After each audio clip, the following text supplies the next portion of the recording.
My name's Dan Snow and I want to tell you about History Hit TV. It's like the Netflix for history. Hundreds of exclusive documentaries and interviews with the world's best historians. We've got an exclusive offer available to fans of Timeline. If you go to History Hit TV, you can either follow the information below this video or just Google History Hit TV and use the code TIMELINE. You get a special introductory offer. Go and check it out. In the meantime, enjoy this video.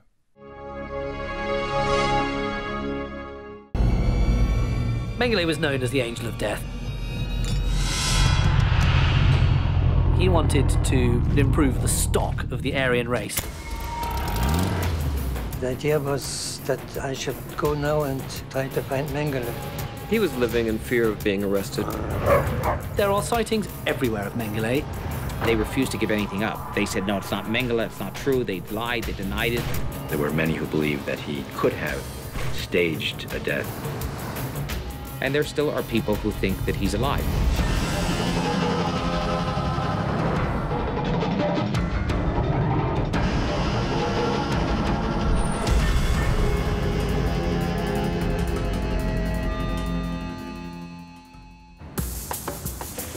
Buenos Aires, 1958. The Argentinian capital's old-world charm and famed nightlife have made it a magnet for European expatriates. It is also a magnet for Nazi war criminals, fugitives like Dr. Joseph Mengele, the Angel of Death.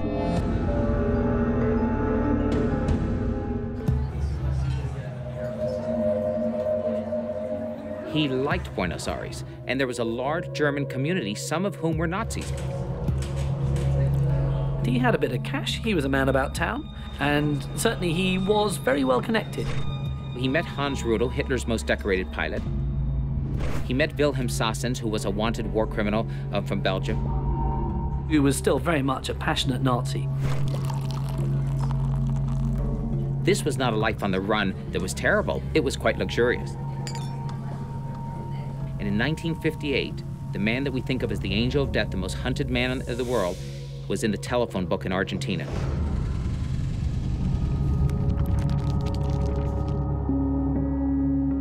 One of the things that happens that changes everything for Mengele is that in 1959, he's indicted by the West German government. The Auschwitz-Birkenau doctor is wanted for mass murder and also for performing unspeakably cruel medical experiments on children as young as 5. Germany demands Argentina hand him over to face justice. And that scared him. It made him feel unsafe in Buenos Aires, and that was good, because he deserved to live in fear. What Mengele doesn't know is that there is more to fear than just an extradition order.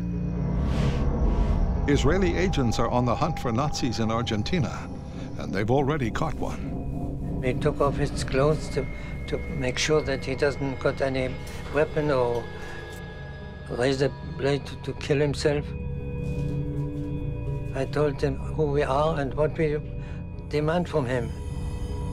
Adolf Eichmann, the architect of Hitler's final solution, is in Israeli hands. After they kidnapped Eichmann, Zvi Aharoni interrogated him and said, "Where's Mengele? Where's Mengele?" And he refused to answer about any question about us. And Eichmann was absolutely, loyal and said, "I have no idea where he is." In fact, the two had shared cake and coffee several times in Buenos Aires. Eichmann and Mengele actually meet each other at the ABC cafe, and they don't get on very well.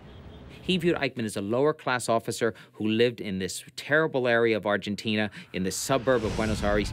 Mengele was more regal. He associated with intellectuals. He had the top end of the Reich. Eichmann was he was a working-class stiff at the Mercedes factory. The Mossad interrogators apply more pressure.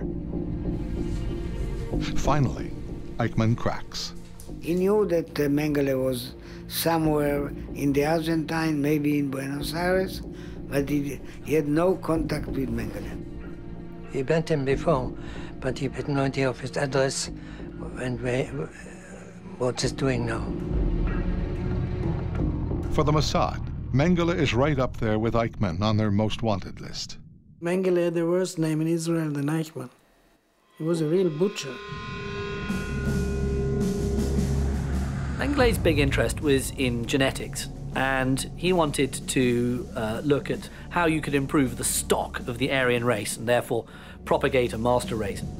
The Auschwitz-Birkenau concentration camp was the site of Mengele's nightmarish medical lab. Part of his experiments were about sterilization, so to find out how they could sterilize the Eastern races, the Slavs, the Gypsies, the inferior races at a faster rate. And he had power of life and death. Most of Mengele's human guinea pigs perished. The experiments get progressively worse, and by the time he leaves there, he is the monster that we've all come to know him for.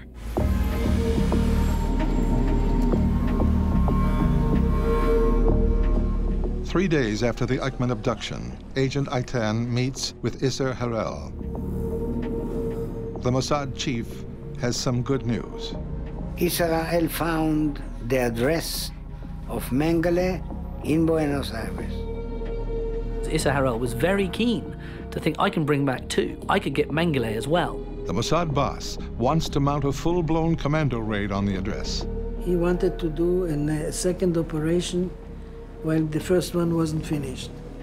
And this is bad thinking. If you involve two things at the same time, you multiply the risk for failure. So I suggest not to do it. But Harel doesn't want to miss what may be their only chance to capture the notorious doctor. He overrules his agents. Operation Mengele is on.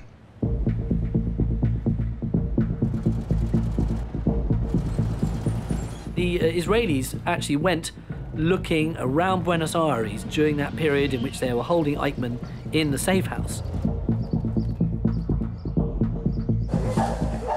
They stake out a boarding house where they suspect Mengele is living.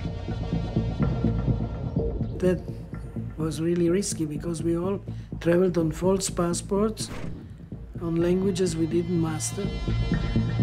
If you were caught in Argentina in 1960 as a known foreign spy, you wouldn't have been executed, but you would have been the guest of the Argentine government for a very, very long time.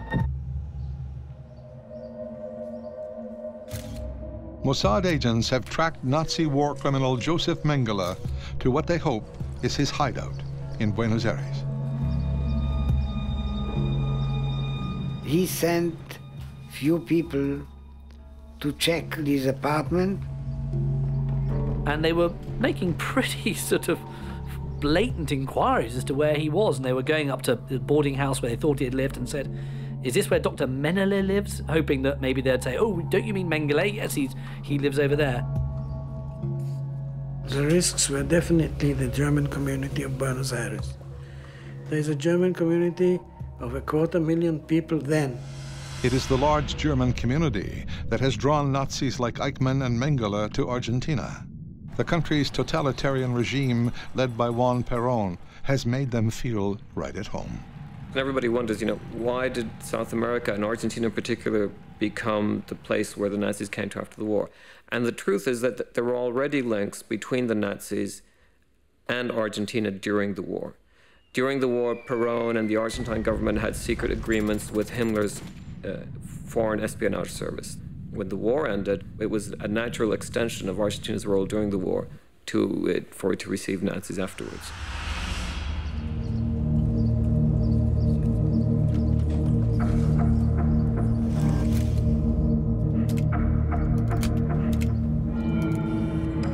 But he was not in the house. Fact is that we couldn't find him. That means that he was dug in better than Eichmann.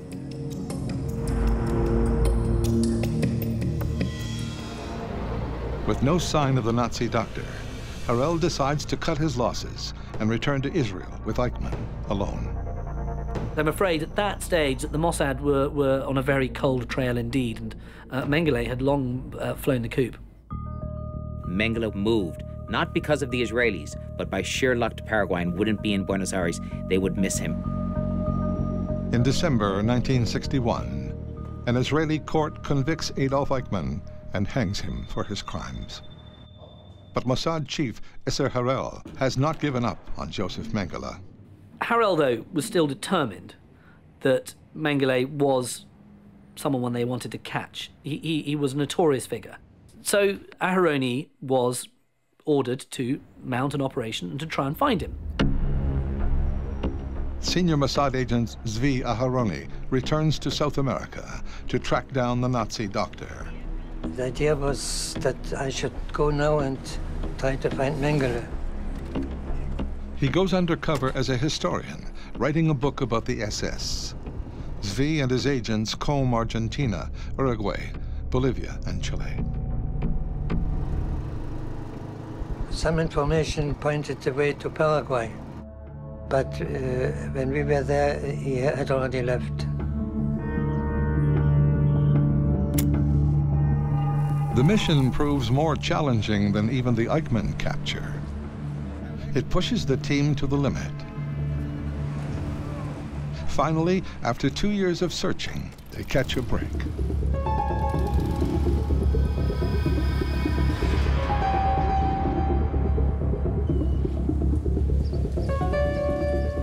They had picked up this Belgian war criminal.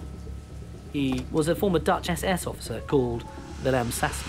Sassen is a former drinking buddy of Mengele. And they said to him, "We're going to take you back for war crimes unless you give us something better." He said, "I'll give you Mengele." Sassen was very much plugged into the network, and he suggested that Mengele was in Brazil. And so Aharoni and his team went there. He said he might be hiding in a house near Sao Paulo. But identifying the fugitive Nazi won't be easy. He changed his name more than once and had a relatively low profile. One of his distinguishing features was this gap between his teeth, and he was nervous about that, knowing that it was an identifying feature. He grew a big, bushy mustache that effectively covered the front teeth and made it difficult for anyone to see this gap. The team narrows their search to a ranch on the outskirts of the city. For the stakeout, Aharoni is joined by fellow agent Rafi Eitan, the man who led the Eichmann mission. We were looking for Mengele in a farm about 50 kilometers from Sao Paulo.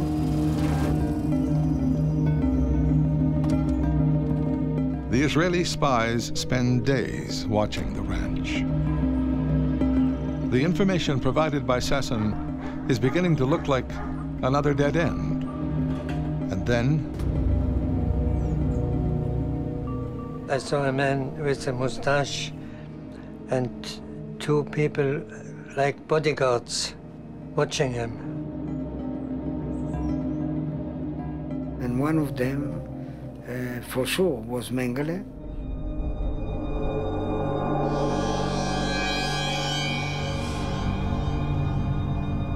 Mengele was posted to Auschwitz in May of 1943. It was only a couple of months after he turned just 32 years old.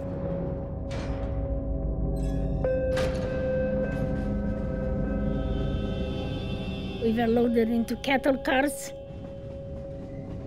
People were praying, crying. He's standing at the ramps when the trains pull in.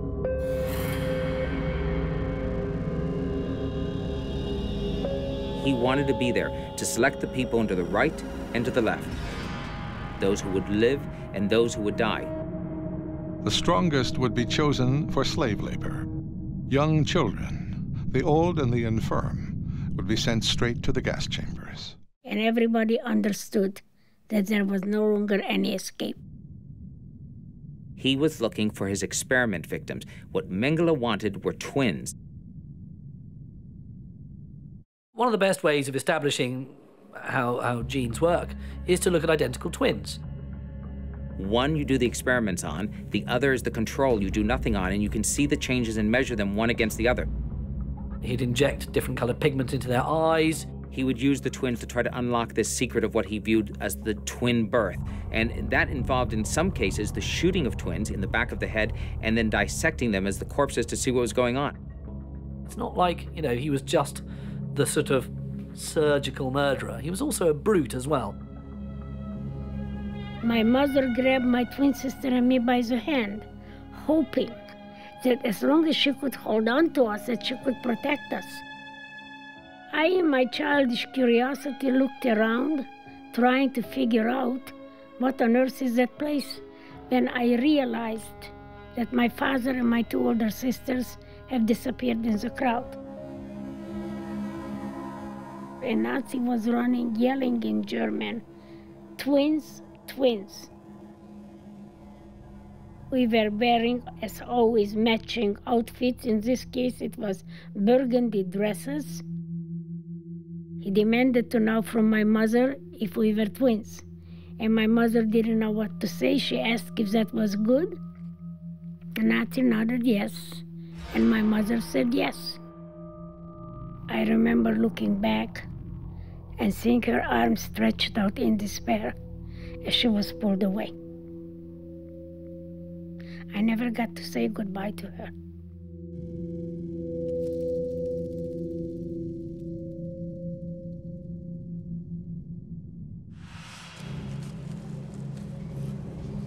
The Israelis went out and they looked at that farm, they staked it out, and Zvi Aharoni, the head of the Mossad team, told me these men walked past him, and one of them he was convinced was Mengele.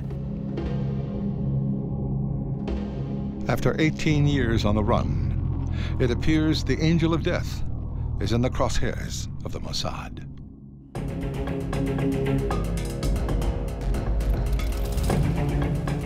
Mossad operatives believe they have sighted the world's most notorious Nazi fugitive.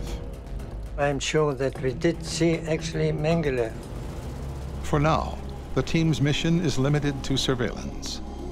They return to Israel to plan their next move.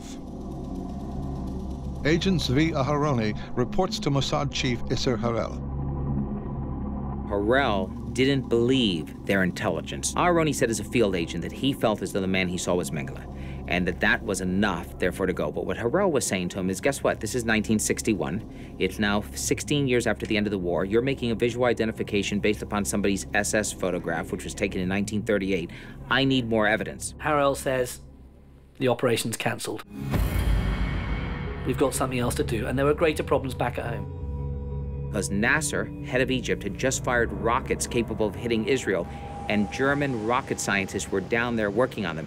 And Isser Harel spent the next year on an assassination plot of killing off the rocket scientists. Operation Mengele is shelved. The Mossad's Nazi hunting unit is quietly disbanded. And Mengele lived. But the Nazi doctor is no longer enjoying the good life. After 1959, when he had to flee Argentina because of the extradition request, his life went into a very sharp decline. Mengele was growing increasingly paranoid that he was going to be caught. He's living a very nervous life. Joseph Mengele has no idea that the Mossad have given up their chase. He remains terrified that, like Adolf Eichmann, he will be kidnapped and hanged for his crimes. He ended up on these little outback farms in the wilds of Brazil. He does build a watchtower in one of these farms he lives in, and he uses it to sort of survey, you know, the surrounding acres and kilometers around. That's his very commanding position. And he also had this whole pack of dogs with him. So he was a very, very paranoid, very edgy figure. Israel may have given up the hunt, but in West Germany, prosecutors continue to build a case against Mengele. There's a very loyal retainer of the Mengele family called Sedlmayr. Prosecutors suspect Hans Sedlmayr has provided Mengele support since his flight from Europe. A judge who was then running the office that would investigate Mengele decided to go ahead and swear Hans Sedlmayr in under sworn oath and question him about whether he was supporting Mengele, the family was, money was going to him, or anything else. Sedlmayr lied just through his teeth, said we'd never seen him, don't know anything about him, probably dead, don't send him a penny. And they never went out to find out anything else. They accepted his word.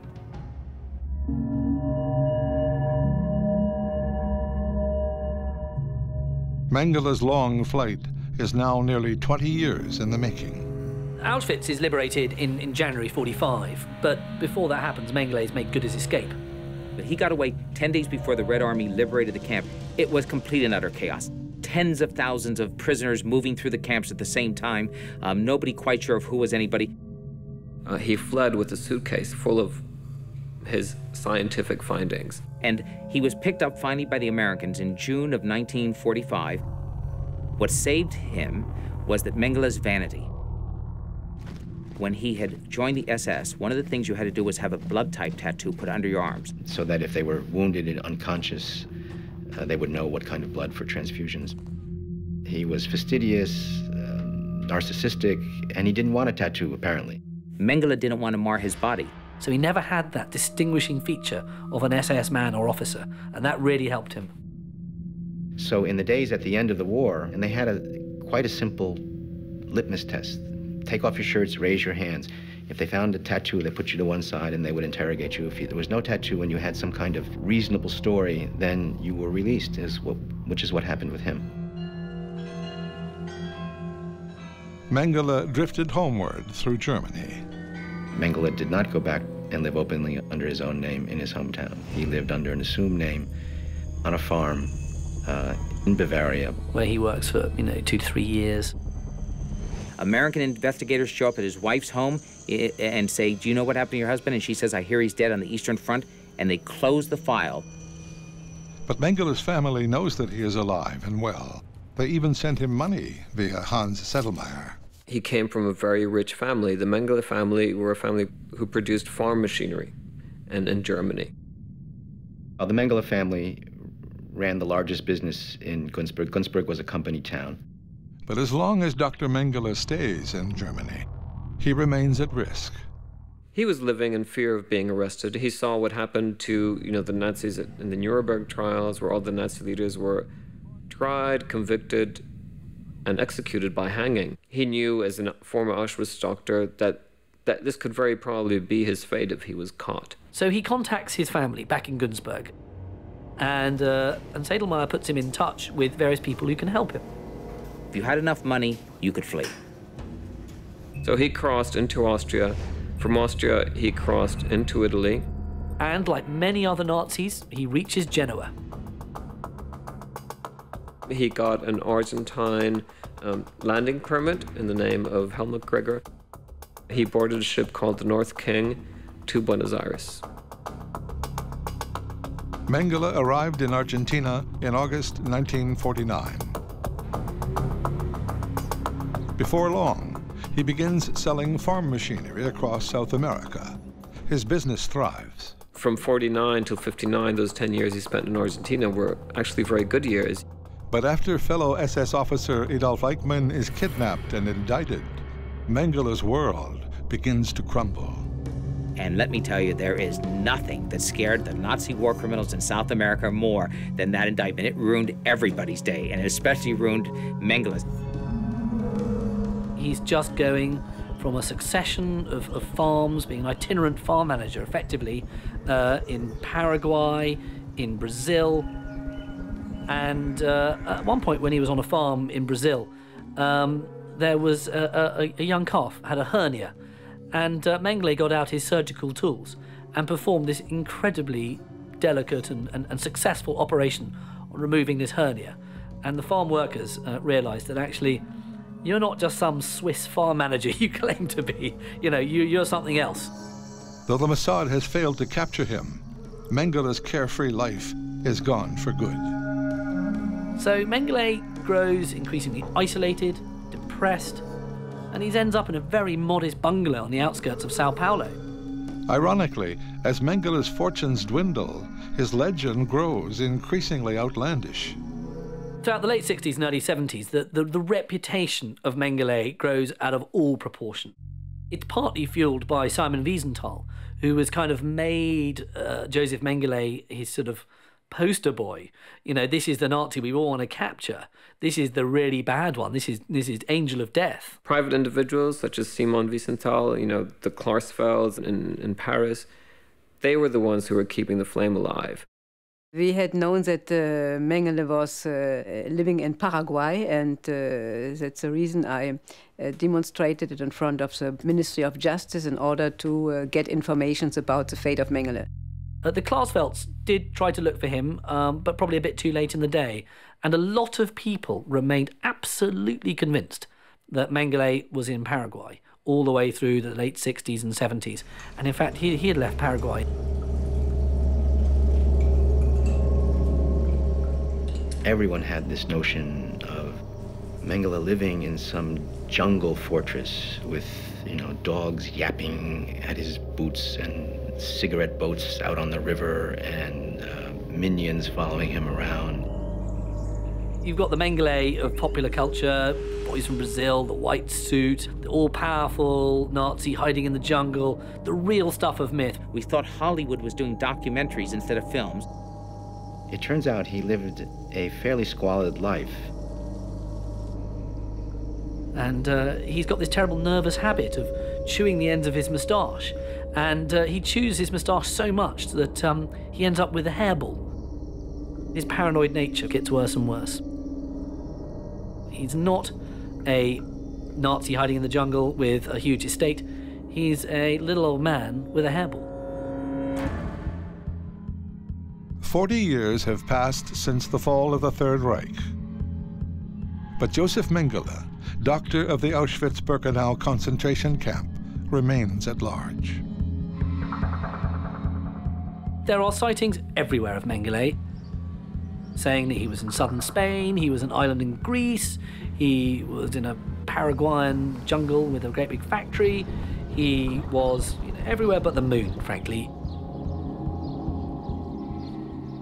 But no one was really hunting for him. If there had been any serious effort, particularly by the German government, to find these criminals, it would have been extremely easy to find them and locate them and have them arrested. This was a Nazi war criminal living in South America, communicating regularly with his family and getting money from them. And all they had to do was look at the mail, and they never did it. I trusted the government of the world to do the right thing, until I realized that they were covering up on left and on right. In 1985, on the 40th anniversary of the liberation of Auschwitz-Birkenau, Eva Kor leads a small group of survivors to the concentration camp they were sent to as children.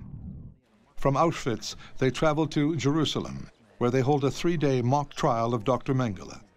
106 victims line up to testify against their Nazi tormentor. I would say that it's probably the closest thing to making feel a person like an animal, like a nothing, like a piece of garbage or a piece of meat. He would come every morning immaculately dressed. I remember his black, gleaming boots. He had this white coat, and he was handsome, and he wore the uniform. He was this immensely powerful figure. I was injected with something that made me very ill.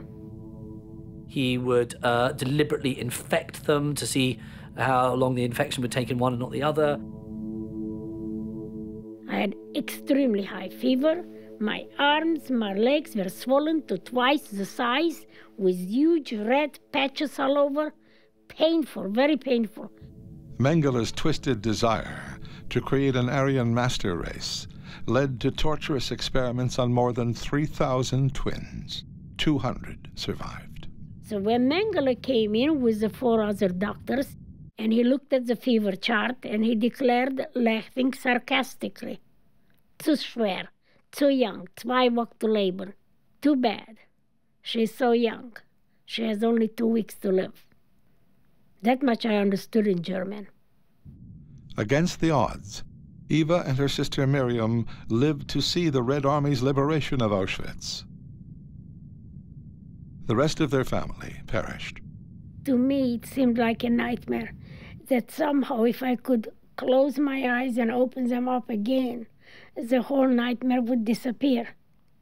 But the nightmare did not disappear. In 1985, campaigning by Eva Kor and others converges with political will. The pressure is building on the German government, on the Americans, on the Israelis because of this mock trial. There started to be multi-million-dollar rewards offered for Mengele. Law enforcement officials from 3 nations meet to coordinate their efforts. The Germans were the hosts. There were several people from different agencies in Israel, and the U.S. Marshal Service was there. Days later, the international team decides to act on a promising tip. After drinking heavily at a restaurant, Mengele's fixer, Hans Settelmeyer, let it slip to a friend that he's been supporting Mengele for years. The friend alerted authorities. The chief prosecutor in Frankfurt secures a search warrant for Settelmeyer's home.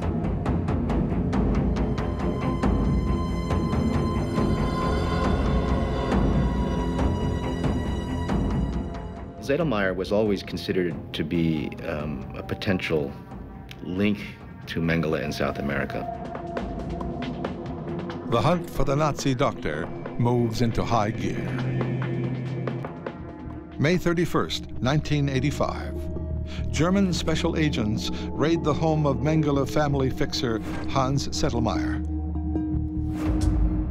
They knew that if they told the local Bavarian police, there was bound to be an informer for the Mengele family who would then tip them off and, make sure they hid everything. So they got a different police force from another part of the country to go and raid Settelmeyer's property. The search was conducted by the Bundeskriminalamt, which is the German federal police. They do this search. He thinks he's safe. It's only by luck, when they move this large sort of armoire or cabinet, that they find something. Behind the furniture, investigators unearth a secret stash of envelopes. There they found these letters that had been sent from Mengele. They found everything. All the letters, all the addresses of his helpers. Long had been rumored the fact that Settelmeyer's wife had a crush on Joseph Mengele early on. And Mengele had letters to her directly as well as to Hans Settelmeyer. Among the cache of letters, investigators find one that includes a stunning revelation. With deep sorrow, I tell you of the death of our common friend. That led the Germans to believe that Mengele had died in Brazil in 1979. Settelmeyer is arrested. A search of his address book links Mengele to a residence in Sao Paulo. David Marwell, an investigator with the U.S. Justice Department, is part of the international force now hunting Mengele. The Germans, after the discovery of the documentation in the Settelmeyer home, went directly to Sao Paulo.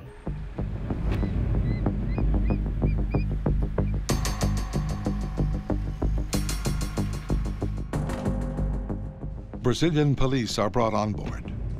Romeo Tuma was the captain who ran the Brazilian investigation for the federal police. He received the material from the Germans. Tuma quickly determines who lives at the Sao Paulo address. A German family called the Bosserts.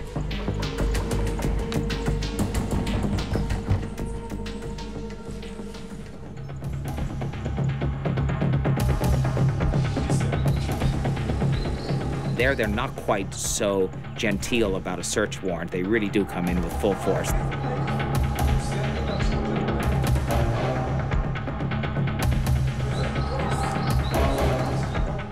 Police question them about their suspected link to Mengele. And they refused to give anything up. They said, no, it's not Mengele, it's not true. They lied, they denied it.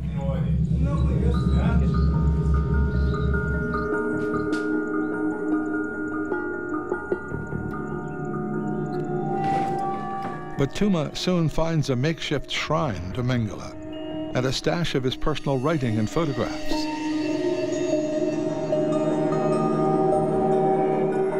The truth about one of the era's most enduring mysteries is finally revealed. And finally they gave it up. The family admit to sheltering Mengele during the last 4 years of his life. And then they said where he was dead, and then where they had buried him.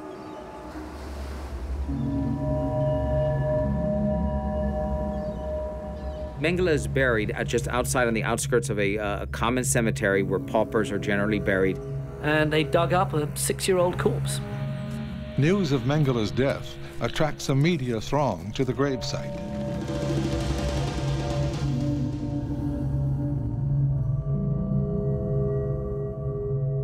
And there was Mengele's skull for everybody to see, and it was kind of held up for the cameras in a rather grisly way, and snap, snap, snap. But questions linger. There were many who believed that he could have staged a death, and he had the requisite medical knowledge and clearly the motive to stage a death. Because he had this diabolical reputation, because he had this image that he was this cunning scientist beyond, any form of natural justice, he was, this was all just some cunning thing.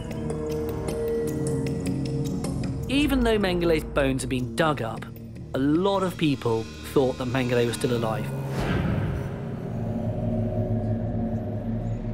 An international task force from Germany, Brazil, Israel, and America believe they have found Joseph Mengele. Forensic scientists must now prove the exhumed corpse really is the Nazi doctor. We put together a top-flight team of pathologists and of radiologists and dental experts. The Israelis sent down the chief pathologist of the Israeli Defense Force. The forensic experts set out to compare what they knew about the living Mengele with what evidence could be derived from the skeletonized remains. They had compared the skull to a picture of Mengele's face, and they blended the two together. So it's very eerie, but very compelling as a piece of evidence. We spent a great deal of time examining the bones that were discovered in this grave, and I am absolutely confident that the bones were Joseph Mengele's. But for undeniable proof, they would have to wait for the advent of a new forensic technology. There was a lot of room for the doubters to think that actually maybe he's, still around. Maybe this is all a fix. And it did take really genetic testing in the early 90s to fundamentally prove to people that these were indeed Mengele's bones. Science caught up with the Mengele case. Bones from Brazil were sent to a laboratory in England. They were ground, and they were able to collect a tiny amount of DNA, enough to analyze it. The results are definitive. The bones are Joseph Mengele's. There he was dead.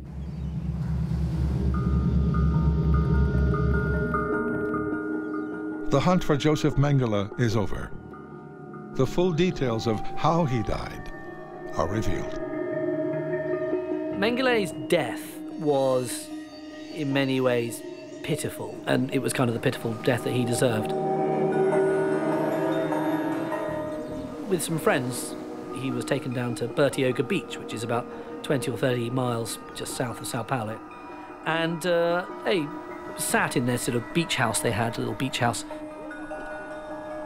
They persuaded him, look, why don't you go out for a swim? Mengele always refused to go outside because, I don't like the sun, and also he thought he might be spotted by someone. And he eventually said, okay, I will.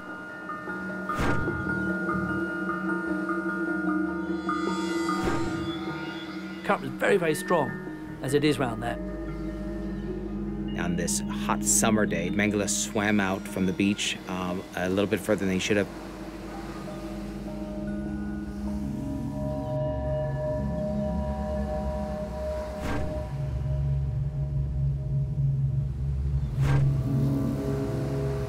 And it became quite apparent within a few minutes that he was in trouble.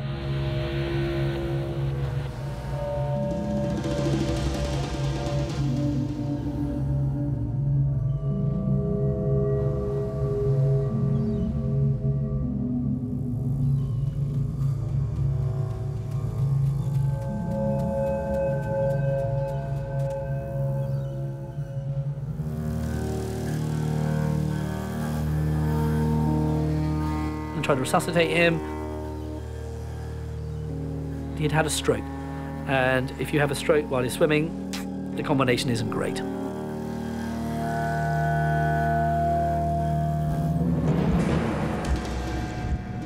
And he dies in the water, either from drowning or from the stroke itself. The interesting thing is that after his death, they talked about whether they should cremate him. They couldn't get anyone in the Mengele family to sign off on it. They wanted to cremate the remains. If they had done that, nobody today, including me, would think he's dead. The world's most notorious Nazi fugitive would never answer for his crimes. They would have loved to have had that trial for the historical record for Mengele. The victims deserved that, and that was frustrating for the Mossad. Israel sometimes apologizes why he didn't succeed to bring Mengele into trial.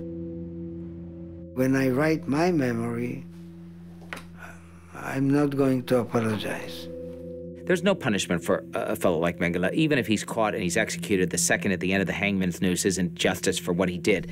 But there is some justice in that after the Eichmann kidnapping, he is really a bitter, depressed, unhappy man. That gives me great satisfaction. I think in many ways I feel sorry for people like Joseph Mengele, because they had a twisted idea of what is right and what is wrong. I don't believe that the perpetrators escaped scot-free. I think they lived a miserable life filled with guilt. If you're looking for shards of justice in all of this, he didn't lead the life that many fantasized he did. This was not a comfortable life. Mengele died an old man. And the hell with him.